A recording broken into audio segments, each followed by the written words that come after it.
Question today is, what is practice and what should our practice look like? And we'll think about that a little bit in the context of being a successful meditation teacher. One definition of personal practice would be a commitment to creating the space to evolve ourselves, commitment to creating space to evolve ourselves.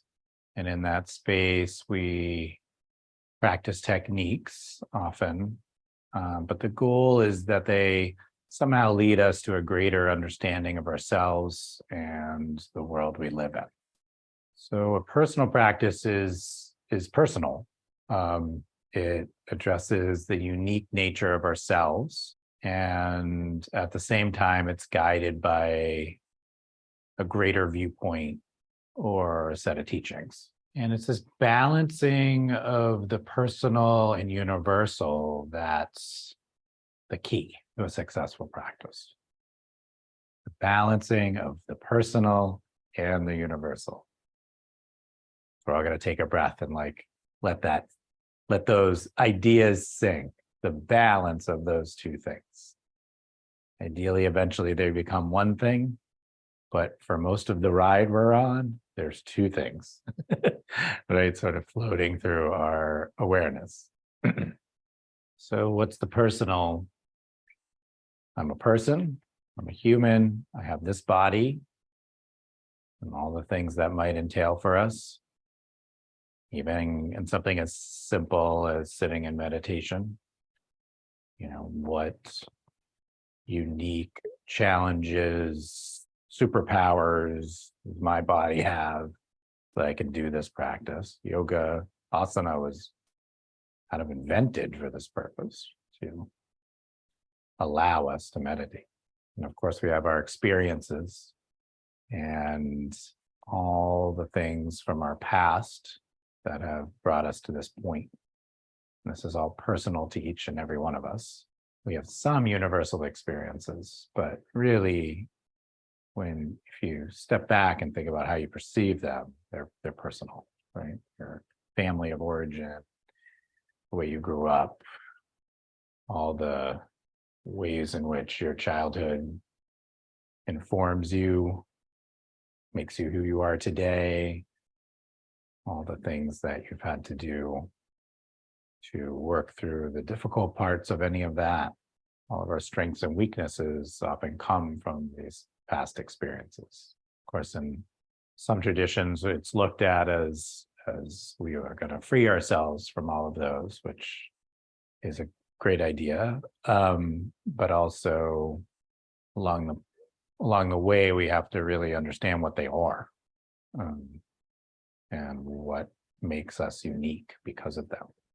And then we have our thoughts. So we have our experiences and the thoughts about them, but we have these thoughts driven by those experiences. It's also driven by the body and driven even by the present, even in meditation. So we have our thoughts, and of course, there's lots of things that are similar about our thoughts as humans, but we all have our own spin on that filter. Our thoughts have a kind of personalized stamp on them.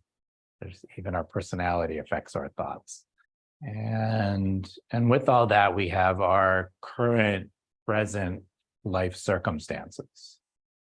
What do we have to do every day to survive? Who do we take care of, including ourselves?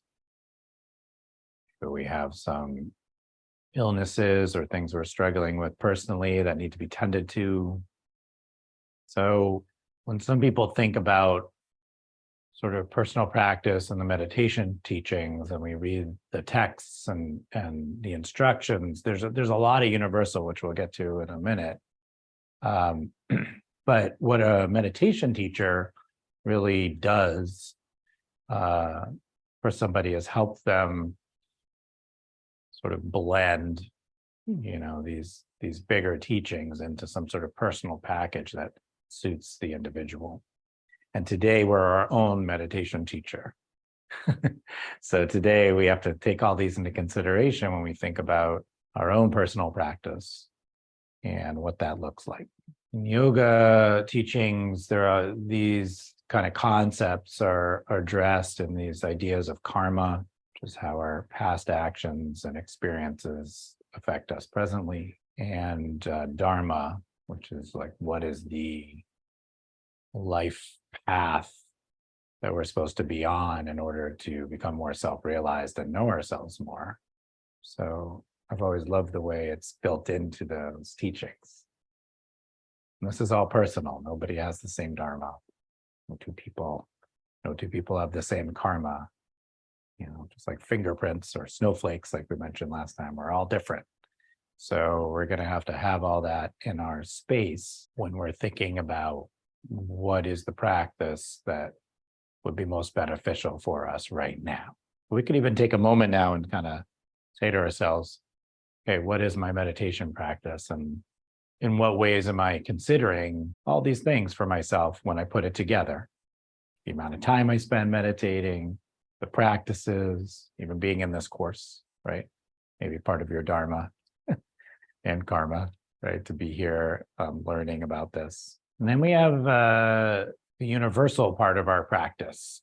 And there's messaging in there that we're part of something bigger and all-encompassing that is unending. Also, that we have similarities as people that bind us together and give us common experiences. So there's something larger than us, and there's something similar about all people. And in a way, we meditate to get some access to that. Another word would be awareness. Another word would be understanding. Another word would be a felt sense of these things. And some words we might use, and there are so many, are truth, honesty, or transparency, maybe love is a word we might use, or the concept of the present moment. These are universal possibilities, experiences, and words that remind us of this thing that's not personal. If our practice is going well, or if you wanted a goal, one goal might be that our practice allows us to see the universal and the personal more clearly, which allows us to then evolve and realize ourselves. So the practice allows us to see these two aspects more clearly. Not one of them, but both of them. We will deeply integrate this concept into our thinking that both the universal and personal matter. And to understand it enough and to be a meditation teacher, we must be on this kind of path where we're trying to balance these two areas. And the method we'll be studying and the sort of viewpoint we'll be studying has this in mind. So when I put together the method, which is based on teachings, this was the main thing, like how do we do these two things? So part one is developing the capacity to be present and content, the capacity to do so.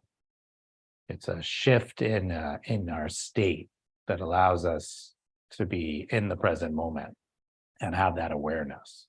In some Buddhist traditions, it's called a tranquility state, and it's translated, which is a lovely word. So can we sit in a way with a technique that works for us in a personal way that allows us to kind of drop in and be present and tranquil and have a felt sense of that experience? Each person might describe that felt sense in a slightly different way, but what's important is that they get there, whatever that means to them based on all these things we were just talking about. And then we have another section that's based on pranic awareness. So prana is like this energetic sense we have. The reason that this energetic or pranic concept is important is because that energy connects us all. And there's a lot of power there and a lot to be gained by cultivating it, our pranic awareness. And it helps us have felt experiences of the present, and also it expands the mind's awareness capabilities. And I would maybe add to that, more quickly than a lot of other techniques. So we have this sort of part one capacity part of the program, capacity to develop like tranquility or contentment and just be here now a little bit. And then we have this second idea of expanding our mind through chronic awareness so that our minds are on a hopefully continual expansion mode where our mind can see and kind of handle more and more input. And then the third part is really actively cultivating the experience of surrender, which is a key element in any evolutionary practice. It doesn't matter what tradition you're looking at, there's always this piece of being able to let go of the personal mind and letting that influence how we individually see things. So we take our individual and we actively surrender it to the universal. And in some traditions, this is the only practice. You could certainly take that concept and run with it forever and do very well in terms of spiritual practice, in my opinion. But it's easier with the first two parts. It's more effective. And if you look at the sort of three pieces, as not a linear thing like level 1, level 2, and level 3, but more like 3 things we can cultivate to move us more towards our greatest, most expansive understanding of ourselves. That's probably the best way to look at it. And the commitment of a meditation teacher is to really simply be in this process. So to practice enough to see the world through a widened perspective at times, so that we can help others do the same. And all the great teachings and teachers and texts point us towards a way to help us do this.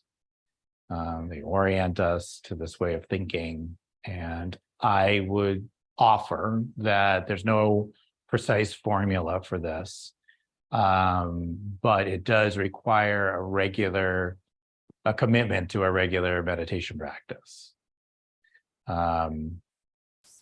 so that the mind can be still and can be trained a little bit to work at its fullest potential and be in a situation where it doesn't get lost in a limited perspective. And of course, it's hard not to judge ourselves in our progress, because really, who starts a task saying, it doesn't matter how this ends up, even though those are the teachings. Nobody really does that. We don't mow the lawn that way or wash dishes that way, or even take like a meditation training in that way. We all have like some sort of goal or plan or an idea, at least. If our personal practice is working well, it's going to be helping us fuse the different parts of our mind and awarenesses so that we can hold the goal of these like linear kind of goal-oriented parts with the universal present non-goal-oriented parts. And different teachings have, different ways of looking at this. Patanjali in the Yoga Sutras outlines like a kind of linear path towards this, which is really useful in so many ways. Vasugupta, who wrote the Spandharakita, shows us a non-linear approach to get to the same place.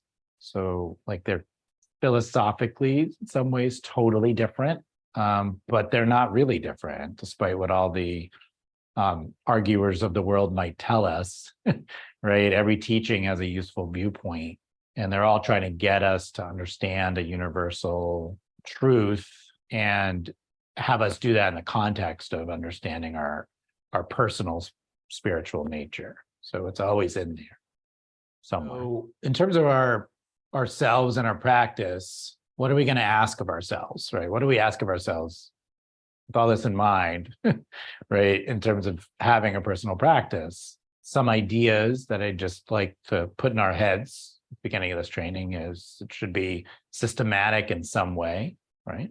There's some sort of plan and something for us to lean on. It's hard to do anything without that. Should probably be informed by teachings and teachers people who have, maybe more experience than us. We're going down a path that they've been, and we can see that we might be going in the right direction. But with that said, it should also be viewed as like a living, breathing thing that can change. Your practice is like any living thing. It changes and evolves with time. Those systems that we develop should change as time goes on. Even the teachings that we're gravitating towards, or the aspects of the teachings, will change. Our viewpoint of those teachings will change. Right? Our understanding of those teachings will change and look totally different. If we're more of the orientation, like we like things to be the same all the time, we're going to have to, keep in mind that that's maybe not exactly how it's going to go. And just prepare our minds for that, so that we can be more successful. And if we do this, we will become more self-realized. We'll have a greater connection to all of nature in a universal way, and that also includes the people around us and the spaces in which we live and dwell. It's nice to remember we never be smarter or better or more involved from our practice than other people, because there's no such thing.